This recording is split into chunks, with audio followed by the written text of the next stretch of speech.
In the restaurant world, Monday is a day of rest. Most dining establishments are closed on Monday. It's a time to gain steam for the coming week and reset the restaurant for the next rush. A rare break for restaurant people to hopefully treat themselves to a dinner that someone else is cooking. But there are some who have chosen to forgo that Monday off, to subject themselves to the possible scrutiny from hungry chefs all over the city. With so many culinary personalities and stars in St. Louis, where do chefs go on their day off? We're trying to find out who's behind this secret spot and what kind of person can bear the pressure of pleasing such a fine clientele. As a chef, I need to stay curious in order to evolve. For me, that means looking beyond a good meal to learn more about who made it and what inspires them to cook. La comida es amor. Every great city has great food. I'm going on a journey around the world, right here in St. Louis. I'm on a quest to find passionate chefs who cooks from the heart. It's exciting. And I think it's the best. To prove that food is love. And it's gonna be delicious. Food is love. Love your food. Louie on Demun, tucked out of the way on a side street, with a sign that says, "Drive like your kids were playing here." It's actually no secret for St. Louis restaurant professionals that Monday night Louie's is a given. People talk to me about it a lot. When you're not cooking, where do you go to eat? You know, a lot of us go to Louie on Monday, and that place is like the standard of hospitality. And it's just like the epitome of like good wine, good food, and they're so consistent, it is insane. And it's very simple. And that's one of the reasons why I like that too, because it's comforting to me, you know? The impeccable hospitality and warm aesthetic of Louie, coupled with simple and delicious dishes, makes it a magnet for interested people all over the city. The creative behind Louie is Matt McGuire. But when you hear people talk about the experience at Louie, it's always about the food and the atmosphere. Somewhere in the crowded dining room, amid the flurry of waitstaff and conversations, the orchestrator of this madness is blended into the background. It's almost as if he likes it that way. But who is Matt McGuire? Interestingly enough, a friend of Matt's is a fellow Southern Illinoisan. Jordan has been with Louie from the start. Perhaps he can spill some tea on Matt.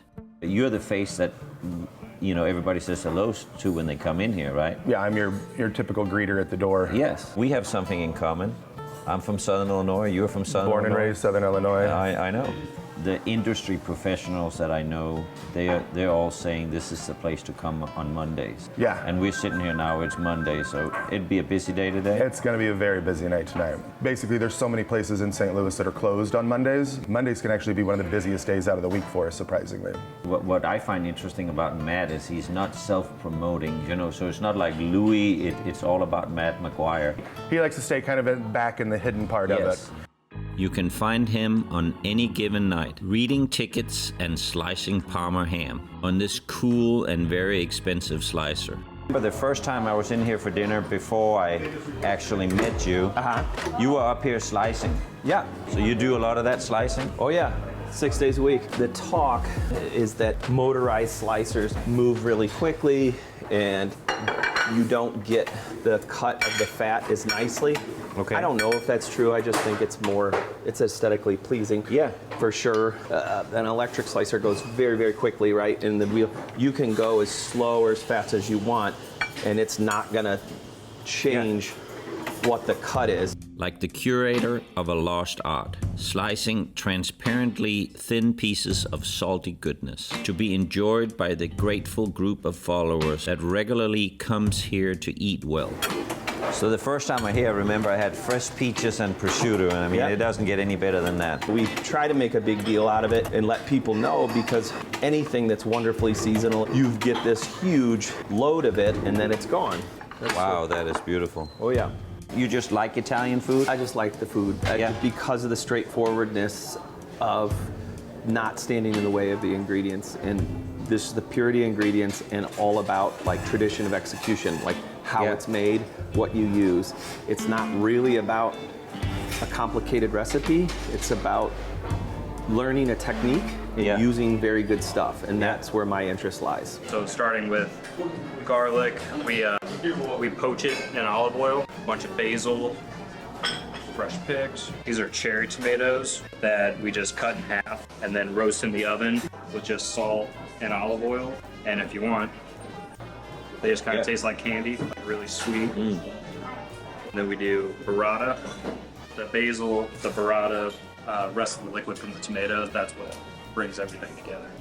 We just let the food speak for itself. Yeah, I mean, it's a nice pizza. This is all good ingredients, right? Exactly. Simple, but very good ingredients. So this is known as an industry get-together. Does that put any pressure on you that you know that you have all these people laying on iron everything you do? I mean, Yeah, I is don't that? know. I mean, I want them to like it, of course, because they know how much work goes into doing what we do. If they have an appreciation for what you're doing, you're hopefully onto something. I'm certainly an enormous fan of all of theirs, and I would, kill to have any of them come in and eat here. Is that the pizza we just made? Yes. So That that's went the quick. Pomodoro. Yeah, it's really fast, like 2 minutes top. Yeah. So this is the Pomodoro fresco, and then if you wanted to top it with prosciutto, which is never a terrible idea, Yeah, I want to. Please. a little bit of saltiness and unctuousness and nuttiness. Wow. To make the most of my evening, I'm having dinner with a foodie who's a big part of the St. Louis food scene.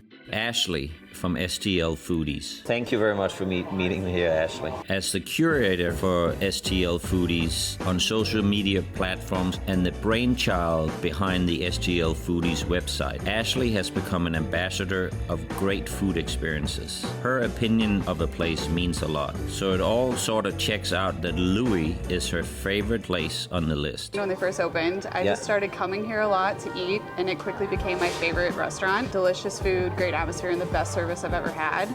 I actually met Jordy first, and he always made everything so fun. Yeah. And then I met Matt, and we got to talking about food, and we basically just had the same taste in all the food and all the restaurants in St. Louis. I think I come here at least once a week, and I've had literally everything on the menu. It's just impeccable. I would say it's simple food that's executed perfectly. The service is the best that you can get in St. Louis, and it's like a family atmosphere here. Yeah, you feel like at home when you come in here and sit down, Exactly. I think, right? There, cheers. Yeah, so I mean, aren't you supposed to Yeah. put it up together like this so it doesn't go out, right? Yep. Would you call this Neapolitan or wood fire pizza? I think it's the Pomodoro, right? Yeah, It's but what the it's called. style of pizza. Yeah. Neapolitan or Yeah, wood fire? Neapolitan, for sure. I don't know if Matt would. I think he goes in between. Yeah? Yeah. Wow, that's good. The prosciutto was a good choice to add. Matt asked me what kind of pizza do you want to try? I said one with prosciutto on it. He made his own. Yeah. Getting to know Matt. Not only did I become friends with Matt just through talking about food, but also I got close with the people who work with him and his kids. So it's been like amazing building a friendship with him, and he's so knowledgeable about the food world that with foodies, he gives me so much advice that's like very sage advice. So what is your favorite thing to eat here? I think it changes often, but I have to say that I always go for the roast chicken and the hummus and a pizza. When I come here, it's never just one dish. Yeah. Oh. With the cavatelli, collaborated sausage, broccolini, toasted garlic. So the fun fact about this pasta is this is the dish that Matt's daughter Grace has been prepping and making all week. Oh, wow. Yeah. It's fantastic. You get so much power when people follow you, and I know you have a lot of followers, but I like the fact that, if you see something you don't like, you don't really talk about it. Yeah, no. Because everybody can also have a bad day. For sure. So it doesn't mean if you have one bad meal in a restaurant. I mean, even in my restaurant, sometimes things go terribly wrong. Definitely. Well, and look at what the restaurants have been through recently. Yeah. And I think cooking and sharing your passion in your food is intimate. Yeah. So I would never want to tear that down. And also, like right now, you can't get enough labor. No, I know. So you walk into a restaurant and you sit an extra 15 minutes. I mean, it's not the restaurant's fault. In all honesty, I don't even want to be seen as an influencer. I think that's the other unique thing about foodies. I never tell anyone that I'm coming to their restaurant. I've never sent a message asking for anything. I still run foodies the exact same way that I did at the beginning, where I just go to the places that I truly love and promote them on Instagram. Yeah. We have so many restaurants. Yeah, I know. but the number one spot is taken. The number one spot is spoken for. Okay, Matt's got that one. Definitely. And it's not biased because he's a friend. As a friend of Matt and his kids, hopefully she can shed some light on who the wizard behind the curtain really is. Something else that I've heard a lot about Matt is that anybody he believes in that works for him, he will help them grow into the best chef, best server, best bartender, mixologist, whatever. He will help them get to where they need to go. Yeah. And I think that's amazing. He has a lot of leadership in him. Food is love. Food is love. I agree. Here's We to should that. choose that, yeah. Yeah. Great company and excellent food made more enchanting by the atmosphere of this place. To make up for the fact that there wasn't too much time to talk, Matt has invited me to spend some time with him at his farm. He loves to cook out there, and his kids come out, and it's just a really peaceful place to hang out. This could be the break I need to get to know him better. A long drive out of the city takes me to the outskirts of Hermann, Missouri. On my way to a place that is special, sacred even. This is Matt's family farm. It's where he retreats to make memories with his family and good food with friends. The industry gatherings that has taken place here are of legendary status. To speak of the specialness of this place doesn't convey all that it is. But to illustrate it a little, I'm casually greeted by a culinary legend of sorts, Carrie McDowell. Books can be written about his experiences in the food world, but just take my word for it, Carrie is the real deal. And he came from the same kind of old school kitchens as I did. So what's your connection with Matt? Matt is one of my best friends in the world. I've known Matt as long as I've been in St. Louis. In fact, I married his bartender from years ago. Well, I've heard so much about Louie, but I've never really known Matt because he's not coming at me like some chefs. Yeah. You know, they have awards and all that stuff, and I hear about him all the time. Right. And he's kind of like completely just under the radar. Yeah, I think he prefers it that way. Yeah. Which is, But I you know, admire that about him. Yeah, and I mean, and it also says something about he wants the food to speak. It's more about the project as a whole than it Yeah. is him and his ego. So this is his little sanctuary out here. It is. This is his family property. And this is where all the pig roasts, they were supposedly back in the day. And we already got a bonfire going. Always, yeah, that's what we're gonna cook on, which is what I love to do and what he loves to do. His intention is to roast some beef on some coals on that fire, and it doesn't get more elemental than that, you know? No. I don't think a lot of people talk about it as much as they should, and he'd probably be anxious to hear me say this, but you know, he's an artist, literally, and in his art, it just happens to be the restaurant industry. You can't aim any higher than your peers wanting to come to your restaurant. I go there just like when we talk about pizza, simple things. Yeah. What I love about that, and what I think his intention is there's nowhere to hide. The aesthetic of the farmhouse is somewhere between a club and a curiosity museum, but it feels comfortable here. Scattered around is little clues of who is Matt McGuire. How they fit together to tell a story, I'll probably never know. But the rustic nature of this place lends it a safe feeling. The kind of feeling that tells you that you're somewhere with a lot of stories. Looking around, it doesn't take long to gather that family has to do with that. Speaking of family, Grace and Luca, Matt's kids, just arrived. And this is what mise en place looks like at the farm. A couple of sawhorses and a sheet of plywood makes a nice table for it all. Carrie is building a bed of coal to cook over. Ashley and her dog Piper has just shown up too. Prep for dinner has begun and everybody's pitching in. The kids are leading the charge. We're gonna roast potato. Yep. So it's potato, tomatoes, Yep. you know, some peppers, you know, so we're gonna smash up. That'll kind of develop the base of it, and then meat. Yep. Do you want me to do anything? No, Lord, no. Clearly, Matt has taught them a thing or two about food prep. Grace is a field hockey star for Iowa State and moonlights at Louie when she's at home. She asked me, what does it need? Okay. In a legit way. Do you need salt? Do you need fat? Do you need, you know, whatever? I get the sense that she doesn't see it in herself, but she's a natural in the kitchen. All the stuff we're gonna eat on today, Grace made every bit of the pottery. Luca, Matt's son, also works at Louie, and both of them knows the ropes pretty well. Oh, I love Sarah Vaughan. It's great. The weather is perfect, the food is cooking, and wine is being poured. It seldom gets as good as this. Best of all, I'm finally getting a chance to talk to Matt myself. Where did it all start? I mean, you didn't just fall into the restaurant business. Yeah, I guess like anybody, I definitely fell into it. I mean, I liked restaurants since I was a little kid. Mm-hmm. I went to art school. I thought I was going to be a painter and, teach college. I think that was what I thought I was going to do. And that's not what happened. And I found myself working in restaurants, and I found myself sort of drawn to the restaurant. Like I had a restaurant job and I was trying to make paintings and have a gallery and, try to sell art. And I just liked going to the restaurant better. I liked going to the hotels. If I was working in the Ritz-Carlton or I was working in a restaurant, I just wanted to go. I wanted to know how they worked, how they functioned. And not just the cooking part, that's part of it, but the whole thing. I wanted to know how the whole thing functioned. Like I throw parties for a living, but you have to have the right kind of people. And constantly, I think the thing that I discovered that I was good at, I've always been sort of a coalition builder. Like I love cooking. My children love to cook. Everyone that we're surrounded by loves to cook. It's just part of our life. But we also love the hospitality business. Yeah. And what I try to tell people is honestly what we're in search of all the time is people that have the emotional capacity to care for people every night. And then also have the physical stamina to be able to do it, pretty much every day of the week for years on end. Well, unlike a lot of chefs that I meet, you don't really seek the spotlight. When I was in the business, initially nobody knew who the chef of a restaurant was. I mean, there were certainly famous chefs in the country, but to think that Andre Soltner at Lutece, I guarantee you 80% of the diners at Lutece in New York City didn't know that Andre Soltner was the head chef. It's the prosciutto slicer you have that really, it's like looking at another person's Mercedes. Yeah. I'm looking at that it's slicer. Fancy. It is fancy. It is. I don't have a Mercedes, but I do have that slicer. Yeah.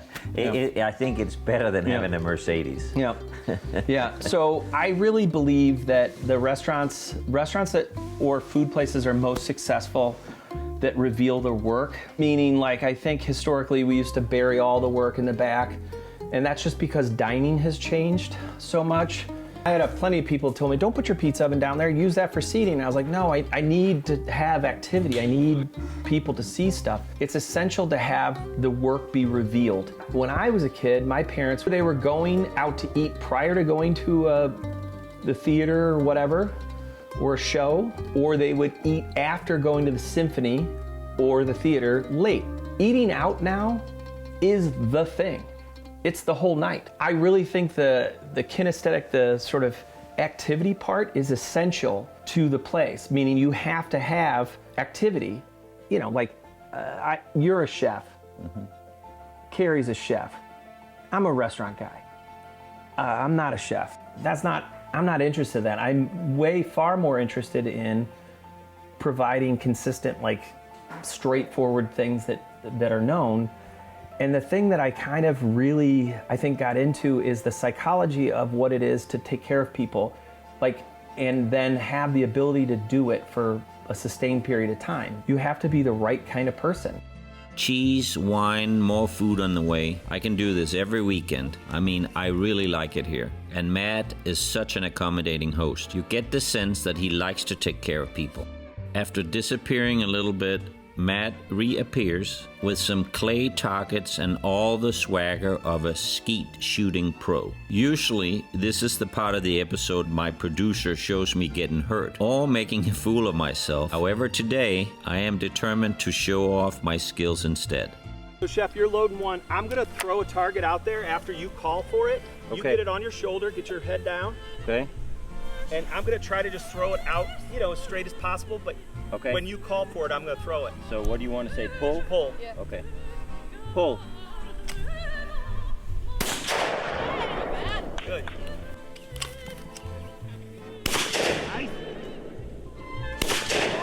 Could have been a lucky shot. was- though. no, Don't- it was Don't not. get your hopes up. No, you adjusted it. Not too bad, if I can say so. And everyone is giving it a try.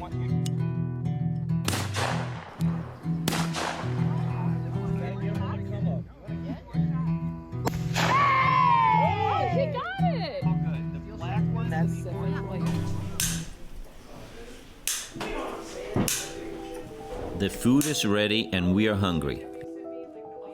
In the same eclectic way, the rest of the house is furnished with curiosity. The dinner is served on an antique wallpaper table, surrounded by pictures of Matt's mother and displays of his kids' artwork. It's the perfect setting for this meal. I like this couple. What is it? It just gives a whole backstory on the. Look at the back of it. It gives. La Chateau Frontenac. Yeah. In French and English. Yeah, your grandfather made a lot of money working for the Quebec Tourism Board. My dad would go right. He was the king of the fluff piece about the place. And his favorite place, and he had lots of favorite places, as long as they had beer. You know, but he loved Quebec. He loved Reykjavik, Iceland too, and he loved Vancouver. And he loved Copenhagen. He thought it's the best city. He thought it was the greatest city in the world. Copenhagen? Yeah, and I've never been there, but yeah. You know, just lifestyle. History, yeah. They have it figured out. Then food. They have it figured out. Well, I mean, you know what Danes can teach Americans is about hygge, is what we call it. Have you heard that term? No, say it. Hygge. Hygge? Yeah, hygge is, you know how people are talking about Danes are the happiest people in the world? Yeah. And it's because we treasure hygge, or we think it's more important than making money. Yeah. And what hygge is... What does it mean? Well, it means just like what we're doing right now. This here, what we're doing right now is hygge. Yeah. So hygge is when you're with friends, loved ones, you're going to sit down, you're going to relax. The food is just a part of us talking. As human beings, we connect, we get to know each other, because there's much more value in that than making money. Yeah. And if that's what you focus on, you'll be happier, right? I can stay here all night and trade kitchen stories with these guys. I had these shoes on, there was fancy shoes. Yeah. He gave me, he had an extra chef jacket. And he goes, do you have an offset bread knife? and Wendell goes, okay, he can stay. Because he knew. He knew when he asked for the bread knife. But I love this conversation because, we all connect with that because we live that, understand that. It's our battle scars as chefs, right? Oh, yeah. And I sense they feel the same way. Today was special. The kind of day you'll always remember. To be invited to this intimate place, to share a meal with everyone here, gave me a chance to see Matt outside of the restaurant, to see him in the kitchen here, to see how he patiently worked with everyone here today. To me, that's an indicator as to why he has such great kids. If you find a replica of this, give me a call, will you? Look, got a crescent moon. Yeah. The river's right there. Yeah. If we're real quiet, you'll see turkey and deer cross that little shoulder in front of that group of trees all day. I mean, they won't now because we've been shooting like 7,000 shells, but prior to that, I'm only on the gun side of things in terms of like shooting birds or, and now I don't hunt anything unless I'm going to eat it immediately. I used to hunt deer when I was young, and then I don't know, like it's kind of exhausting finding nobody wants any of it. You turn it into sausage. I want to thank you though for inviting us out here. Don't thank me. It was wildly enjoyable. It's just been incredible. No, it was wildly enjoyable. Sitting talking to you and Carrie, honestly, this is the best thing I've done in a very long time. So who is Matt McGuire? From my experience, he's a creative, a teacher, an artist. He's patient, unpretentious, and passionate about whatever he's doing. Whether it's cooking, hospitality, or being a dad, pours all of his strength into taking care of others. I think Carrie nailed it. Matt is a creative whose medium is the restaurant business. Matt is someone who cares about the way his restaurant makes the diner feel. That is reflected back in a way that people love to eat there. It's an exchange of love. Yes, the food is unbelievable. Yes, it hums with excitement. Yes, it's very consistent. I'm so enamored with the prosciutto cutter. This is really an ode to that. Roasted pear, and prosciutto. The ingredients really speak for themselves. You have the roasted pears, Danish blue cheese, and then of course great Italian prosciutto. And it's simple love. You feel taken care of when you're here, simply because you are. That's what makes it an authentic experience. Matt worked tirelessly to make the thing be as real as it can be. And I think that says more about Matt McGuire than I ever could. Food is love.